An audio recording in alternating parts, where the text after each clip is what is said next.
দেশের বাইরে যারাই থাকে তাদের কম বেশি এই জিনিসটা খুবই পরিচিত। আমরা দেশের বাইরে ছিলাম অনেক বছর মালয়েশিয়াতে, বাট মালয়েশিয়াতে কার সিট ইউজ করাটা ম্যান্ডেটরি ছিল না, যার কারণে আমাদের ইউজ করা প্রয়োজন পড়ে নাই। আদ্রিয়াকে মোস্ট অফ দ্য টাইম আমরা কোলে নিয়েই ট্রাভেল করছিলাম। যখন একটু বড় হয়েছে দেন ও পিছিয়ে বসতো, আমি সামনে বসতাম। অ্যান্ড ইরাইকা হওয়ার পরও ওকে কোলে নিয়েই ট্রাভেল করেছে যেখানেই গিয়েছে সেখানে। তো বাট এখানে ইউএসএ এসে এই জিনিসটা আমাদের ফেস করতে হলো কি, আমাদের এই কার সিটটা ইউজ করতেই হবে ম্যান্ডেটরি এখানে। তো যার কারণে এইভাবে শিখে নিতে হচ্ছে কিভাবে এটা সেটিং করতে হয়। তো কার সিটটা আসলে সিট বেল্টটা খুবই টাইট থাকে, যার কারণে এটা ইউজ করা পসিবল না।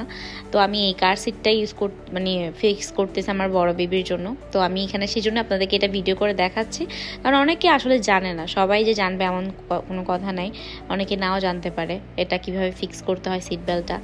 তো আমি সেই জন্য আপনাদেরকে এটা দেখাচ্ছি কিভাবে ফিক্স করতে হয়। সো এই সিট বেল্টটা আপনাদের বাচ্চার সাইজ অনুযায়ী এটা সেটিং করে নেবেন। আমি যেহেতু আমার এই সিট বেল্টটা আমার বড় বেবির জন্য ফিক্স করতেছি, তো আমি একদম ফার্স্টে যে ঘরটা আছে ওখানেই আমি কার সিটের সিট বেল্টগুলো বের করে ওখানে ফিক্স করে নিয়েছিলাম। অ্যান্ড ওইটাই আমি আপনাদেরকে এই ভিডিওর মাধ্যমে দেখার ট্রাই করতেছি কিভাবে কার সিটের সিট বেল্টটা ফিক্স করতে হয়। এটা খুবই ইম্পর্টেন্ট। আমার বড় বেবির সময় যখন আমি কার সিট কিনেছিলাম, বাট কিভাবে ফিক্স করতে হয় সেটা জানতাম না, যার কারণে ওটার ফিক্সও করা হয়নি, ইউজও করা হয়নি, পরে রেখে দিয়েছিলাম বাসায়। অ্যান্ড আসলে দরকার, ওই যে বললাম যে ম্যান্ডেটরি ছিল না মালয়েশিয়াতে, তার কারণে এত বেশি কি বলবো ইম্পর্টেন্টও মনে করি না। চিন্তা করে থাকা কোলে বসে ট্রাভেল করবে, কোনো সমস্যা নেই, এখানে তো আর ম্যান্ডেটরি না। বাট যেহেতু ইউএসএতে এই জিনিসটা খুবই ম্যান্ডেটরি, দ্যাটস ওয়াই আমাদের এটা ইউজ করতেই হবে অ্যান্ড এটা ফিক্স করতেই হবে। তো আমি সেটাই করতেছিলাম।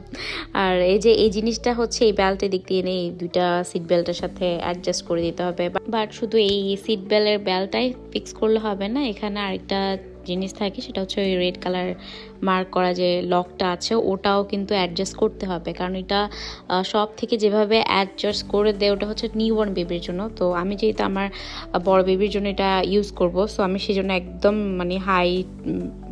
হাই পোর্শনেই এটা আমি সেট করতেছি, যাতে ও সুন্দর মতো করে কমফোর্টেবলি বসে, অ্যান্ড কার সিটে যাতে সিট বেল্ট লাগালেও আনকমফোর্টেবল ফিল না হয়। তো ওইভাবে করে আমি এটা সেট করে দিচ্ছি।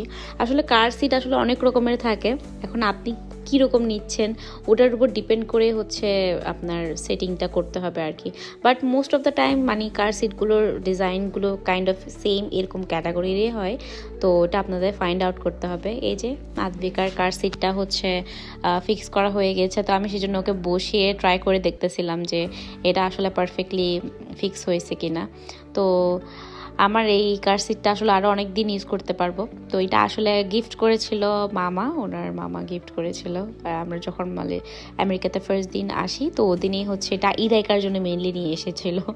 তো ইরাইকার জন্য এটা আসলে একটু বড় হয়ে যাচ্ছিলো, তো এটা আদ্বিকাই বসতো, ইরাইকাকে আমি কোলে নিতাম। দেন গিয়ে আরেকটা মামা আমাদের এক বাসায় প্রোগ্রামের মধ্যে আসছিল আদ্বিকার বার্থডের সময়, তখন উনি আরেকটা কার সিট গিফট করেছিল, ওটা আমি ইরাইকার জন্য রেখেছি।